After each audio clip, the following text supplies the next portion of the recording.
the American worker is very, very resilient.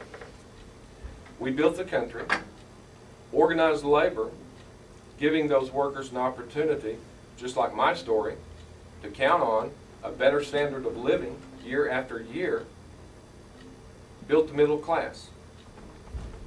If we want to pass on to the next generation a better country than the one we found, then what we need to do is restore the right of workers to form and join unions.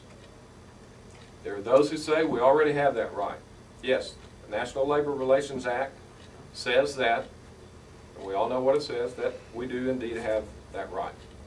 But somewhere along the way, the bosses, the corporations, decided that sharing in the wealth wasn't a good thing. There was a time in this country, as productivity increased, that the American worker was sharing in those increases. Then the greed apparently set in.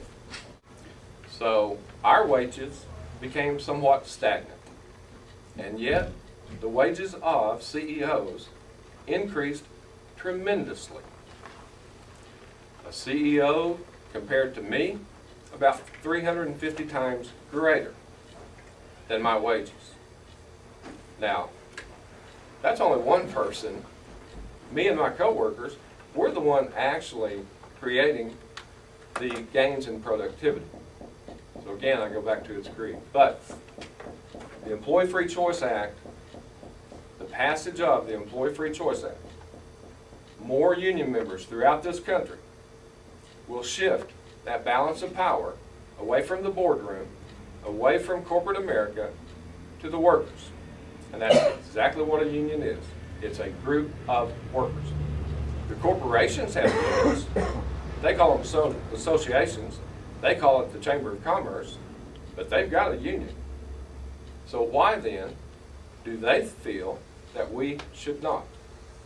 Well, I'll just say to that, companies like AIG, companies like Tyco, companies like Enron, companies like WorldCom, I don't think I want to take the leading from companies like that.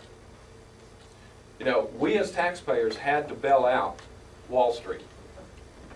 So billions of dollars, and it can be debated as to whether or not it's necessary, whether we should let some of the huge banks fail and all that. But the part that really gets me is those dollars went to those institutions, and some of those institutions are leading the fight against the American worker and their right to form and join unions, leading the fight against the Employee Free Choice Act.